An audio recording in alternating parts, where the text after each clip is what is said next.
it's a holistic experience, if you want to put it that way.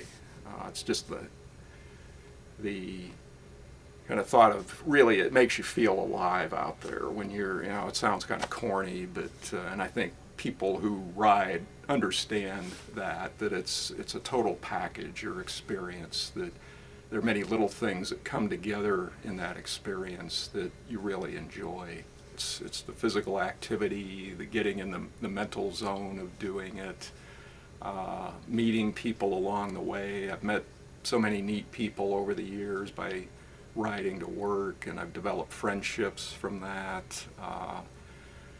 Just this morning when I was riding in, I was noticing the bush lupin blooming on the causeway, and then during the winter time you've got the waterfowl and the refuge adjacent to the causeway, so there are days when I'm seeing flocks of geese and ducks and things like that, and every day is different, and I really, it just makes you feel that it's great to be alive.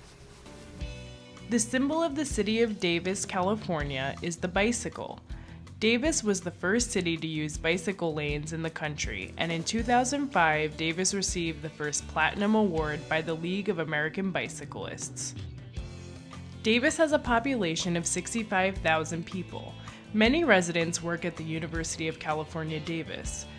A substantial number of Davis residents work in and around the nearby state capital of Sacramento. Davis is located approximately 15 miles from downtown Sacramento, but the vast majority of commuters drive to work and back to their Platinum Bike City alone in their cars. Many of them may be willing to bike to work, but abandon the idea when they start to consider all the details they would have to work out in order to successfully commute by bike. In April 2008, an action research team from the Education for Sustainable Living program at the University of California, Davis, conducted a survey of Davis residents who drive to work in Sacramento. When asked why they didn't commute to work by bicycle, 47% of the respondents cited time issues, such as taking too much time in their day, getting up too early, or juggling a variable work schedule. 27% cited logistical issues such as too much stuff to carry or the need for shower facilities, and 26% stated that the distance from home to work was too far. This program is designed to address those issues and explain how easy it is to commute from Davis to Sacramento. To get to Sacramento from Davis, you will need to get to the Yolo Causeway. From the north, you can take Covell to where Mace Boulevard intersects with County Road 32A, then take County Road 32A to the on-ramp to the Yolo Causeway bike path. From downtown Davis, you can take 2nd Street east to Mace Boulevard, where 2nd Street turns into County Road 32A.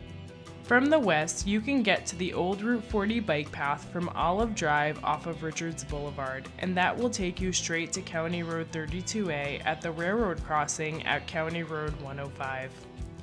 From the south, you can take the Dave Pell's overcrossing to Faraday Avenue, across to 2nd Street to join up with the County Road 32A at Mace Boulevard.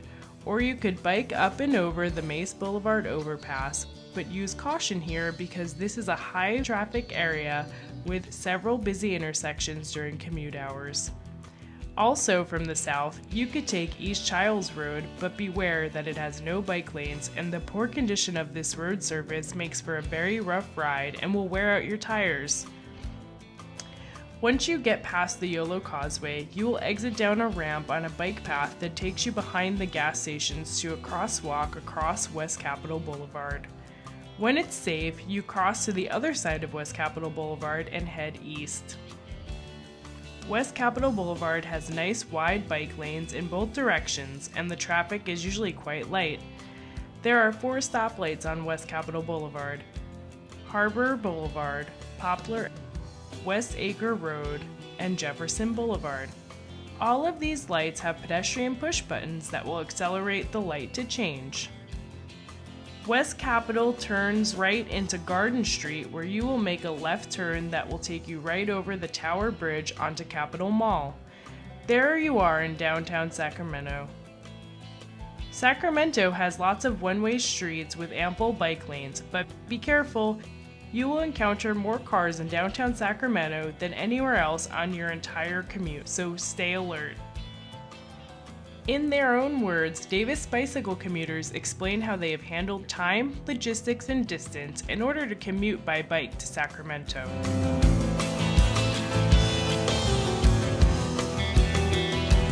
In the end, it works out extremely well because I'm done with my workout for the day.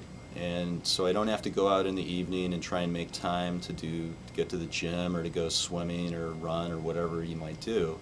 I'm done with my workout. I've gotten to work, I've gotten home, and it's all packaged up very neatly.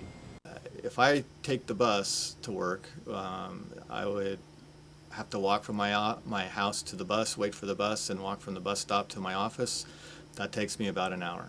If I ride from my house to work, it takes me about an hour. If I drive my car, it takes less than an hour unless I buy parking. But if I don't buy parking, it takes an hour to find the parking spot, driving around looking for the parking spot and then walking back from the parking spot to the office. So no matter which way I commute, the commute commitment is about an hour for me at this point. I found that I'm penny wise and pound foolish with my time if I cut out exercise to save time for work or to save time for other things. It's a very short-term gain, but after a while you're not as productive, you're not as energetic, and you don't have the opportunities to work out whatever tensions or difficulties there are with your work.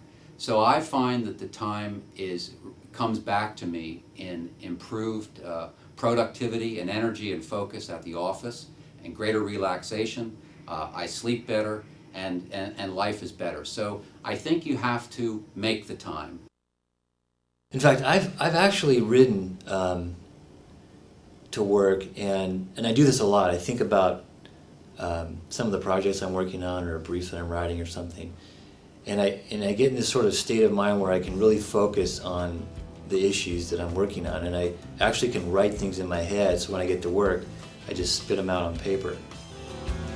Because I arrived kind of energized, I tend to be a heck of a lot more productive in the hours I have in the office. So I'm not losing any time at all by taking the time to commute by bicycle.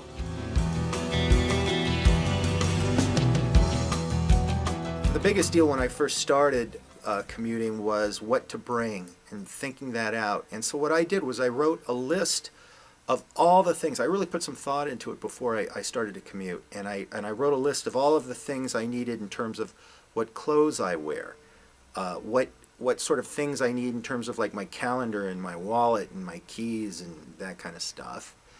And then I thought in terms of what equipment do I need? Spare tires, tire tubes, tools, lights in case I have to work late, a bike light, and my lunch.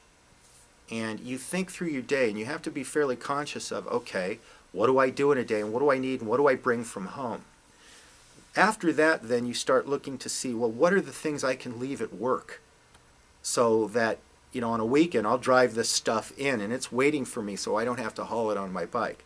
So in my office over here, I've got my closet. I have 2 sport coats, 2 slacks, 5 shirts, 5 ties. So I'm always ready. I never bring that stuff to work. And then I use Prestige cleaners. This is an earth-friendly cleaner. And they come to my office, they pick up your clothes, they, give you the new clothes, they take your old clothes with them. They come and pick up and drop off, and they do this on days when I'm not even in the office. He just walks in, everybody knows him. He walks in, he comes in the closet, he grabs the old clothes and he leaves the new ones, and they come twice a week. He comes, in my case, he comes on Mondays and Thursdays. I don't know if, what their other schedule is, but that's a huge help to me. So that's a whole thing I don't have to worry about. So on my bike, just in general, equipment that I have on the frame itself, some basic emergency pieces of equipment. So I have a bike pump. I have a little pouch underneath my seat. It's called a saddle pouch, which I keep tire irons. I keep this little, it's a foldable wrench kit that has hex drivers, screwdriver, flathead, basically anything that would fit your bike. I have, for me, emergency stuff like my inhaler. I have my keys. I have a spare tube, and I have a water bottle holder. So that's just on the frame of my bike. And then when I'm commuting for work, I carry what would be my Camelback backpack, but I take the water pouch out and I put in things I need for the day. So my lab notebook, my flash drive. I carry my lunch usually, so then I don't have to buy so much food because I eat a lot of food. And then I have actually here clothes and all the other stuff that I would need. And I just tried to think ahead what I need, how much I can bring in one trip, and then carry with me just the necessities I need for that day. I use panniers. I have one here. These fit over the back bike rack on my bicycle. They can carry a little or can carry a lot. They come off and on the back rack quite easily.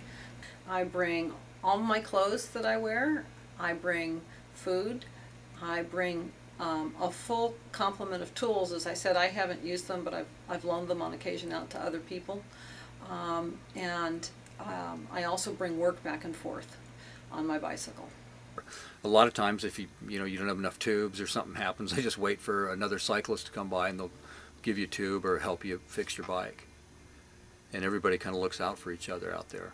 Yes, I bike in winter, and as with any cold weather sport, like skiing or something like that, you layer.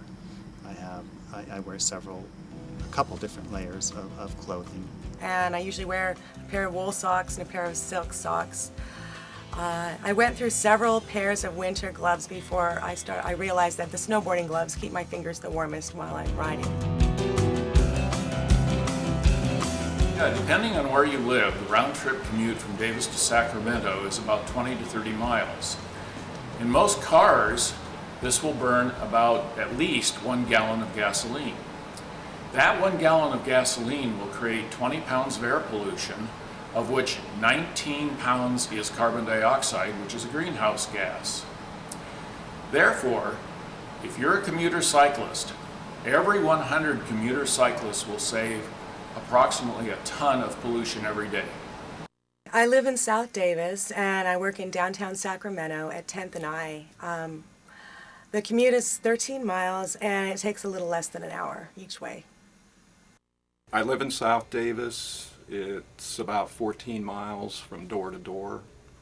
It takes me typically 45 to 55 minutes. I live in West Davis, pretty close to the junior high school over there, and I work downtown at 12th and N, right across from Capitol Park, and my bike commute takes about 55 minutes. I live in downtown Davis. I commute to the UC Davis Medical Center on 34th and X Street, and it's about 18.2 miles, and it takes me just over an hour, about an hour and 7 minutes. There's an aspect to riding through the country, that's kind of calming and kind of gets you and kind of in touch with nature a little bit better. I was noticing this morning when I rode in across the causeway, I was noticing all the wildlife, the birds in the causeway and the wildflowers, and it's just a nice thing to observe. And rather than sitting in my 2 tons of metal and fighting with other people on the highway, I'm cycling along and enjoying myself, and that really kind of helps set a better frame of mind for getting into work in the morning. Cycling does a lot to your state of mind. It allows you to be a calmer, have a peace and harmony with yourself, and that just overflows and everything permeates everything you touch. Work, home, children, parenting, father, everything. And it's very, very positive. To me, it's kind of like, I feel like I'm on church. I'm at church when I'm on my bike, and I'm on my bike every day, 3 times a day. So what does that mean? You feel tranquil, you're at peace. So. Cycling gives you energy. I feel so much better when I bicycle ride. I have so much more energy at work as well as patience, and I have so much more energy and patience when I get home and deal with my family. When I encounter other cyclists on the commute, it's as if we're part of a big brotherhood. People wave to each other, they smile. If you ever have a problem when you're bike commuting, if say you get a puncture in your tire, people always stop and help, or they at least ask if you need help. And so you feel like if you ever did have a problem that you couldn't deal with, you didn't have the right tool or whatever, chances are pretty good within 5-10 minutes somebody's going to show up anyway. And most of them know how to fix problems on bikes, so you feel pretty confident. You know, when you're driving on the road, everybody out there is your adversary. We're taught to drive defensively, and we are taught to look out for the other guy, because the other guy is likely to be some reckless scofflaw, and so we drive accordingly. But that is completely different than biking to work. When you commute by bicycle, all the other bicyclists, you are happy to see them. We bike in together and talk sometimes. You wave to the people that you bike by, but it's a community, and we appreciate the contribution that they're making by not being in their car. There's a little bit of a code that you don't ever. First of all, you never pass up a cyclist that's on the side of the road fixing a flat or something. You always ask, "How are you doing? Everything okay? Do you have everything?" Everybody knows that. I think it also helps just the tenor of the community. You see more people, you talk to more people than you would in a car commute, for instance, and I think that helps weave the community together in a stronger fabric than if we're all driving cars. This is an opportunity to combine good health and environmental protection and having some fun, and you can't beat that combination. Basically, your car's no benefit to you. You know, you just sit there and get fat. Incidents of heart disease, diabetes, hypertension would drop dramatically if people could just get out of their cars and onto a bicycle. Biking is a joy, and some gray-haired old guy like me can do it. It's interesting because the majority of the commuters that I run into are middle-aged folks like myself, and they've rediscovered biking. Some never left it, but they've rediscovered it. And there's an aspect of biking that, I talked about the ability to decompress going home and work out issues on the way to work, but there's an aspect of biking that takes you back to your childhood, and they're just the feeling of being literally self-motivated and moving along on a vehicle that is completely under your power, and that feeling of being on a street with your friends on a bike, it's joyful, and I think that sense of joy would enhance anyone's life.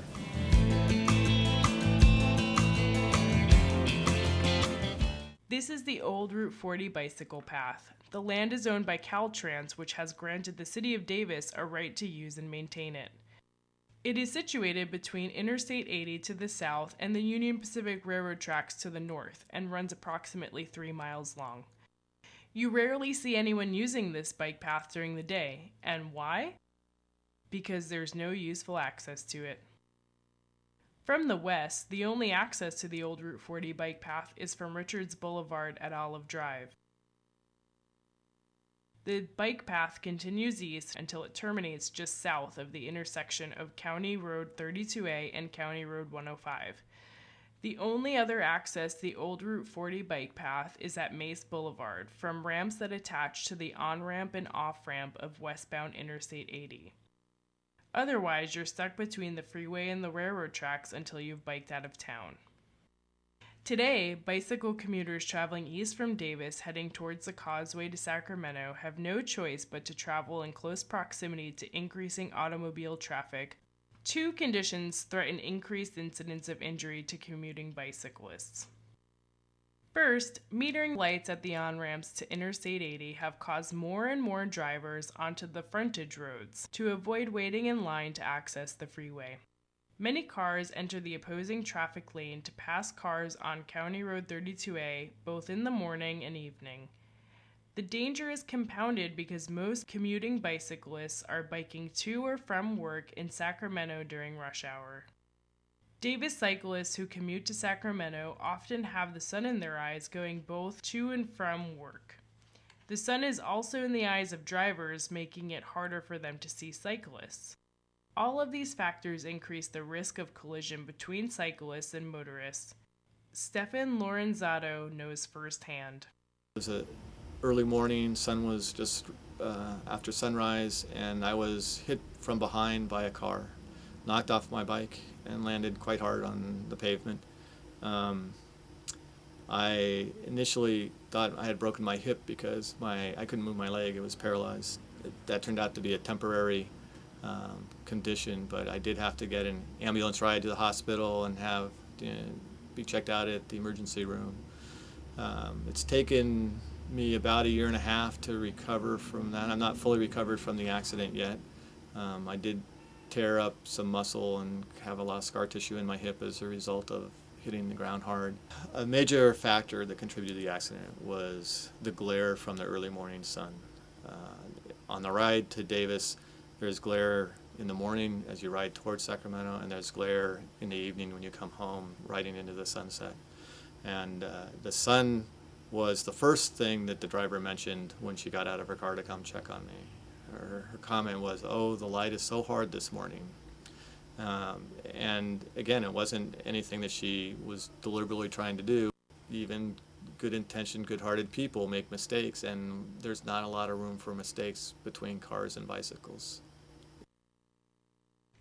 The second new condition threatening increased incidents of injury to cyclists is the target development at 2nd Street near Mace Boulevard, which was approved by voters in 2006.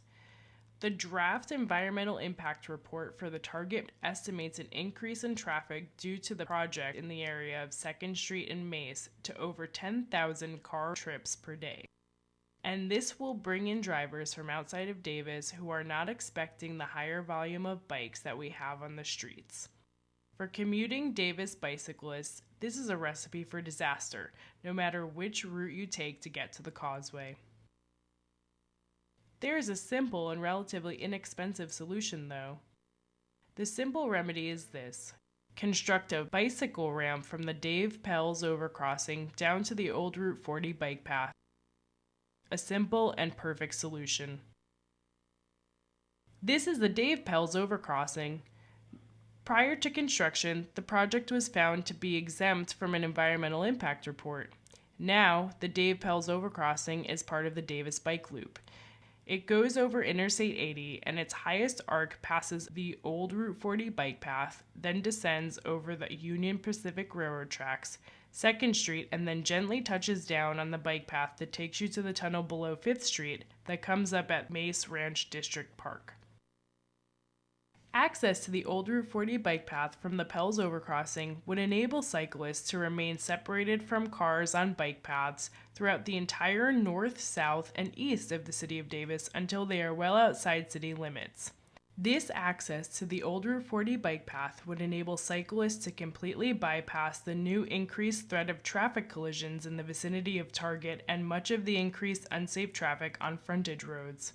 Everyone living east of H Street could access the old Route 40 bike path via the Davis Bicycle Loop almost entirely on bike paths, apart from motor vehicle traffic. In October of 2007, the Davis Bicycle Advisory Commission, at the urging of Davis Bicycles, voted to amend the Davis Bike Plan to include the connector ramp from the Pell's overcrossing to the old Route 40 bike path as a recommended capital improvement.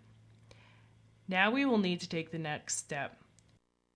Now we need you, the citizens of Davis, to compel the Davis City Council to provide bicycle access to the old Route 40 bike path from the Pell's overcrossing. Please let your City Council man or woman know that you want access to the old Route 40 bike path. Or you can go online at www.davisbicycles.org. I would say go with a friend and get a map and do the route beforehand. So on a weekend, go for a bike ride and just see what it's like. Maybe do it on the weekend first and give it a go, see how that works. But I think what people will find is that what they have in their mind is a lot worse than, or more difficult than what it actually turns out to be. Because I've done that with people where, you know, they've gone their first time commuting over and they said, wow, that was easy. I think it's important to start with somebody as a partner. Try to, you know, talk to somebody that does it and maybe ride along with them, you know, their first time to try to, you know, just kind of get broken into it. And maybe you just want to ride one way and then have somebody that you know bring you home if it seems too much. You know, just try it a little bit at a time and you know, even just try it one day a week and, you know, see if you can build up from there. Because I think once you start doing it, you're going to want to keep doing it, and you're going to want to keep doing it more than just a couple days a week. A lot of people go just one way, throw their bike on the bus coming home, or they throw the bike on the bus coming in, or they find somebody that is commuting by car and they can throw their bike in the back of their car one way. That way you feel like it's not an overwhelming prospect to go the full distance both ways. It's for anybody. And so anybody can do this. It's not that difficult. You just gotta want to do it.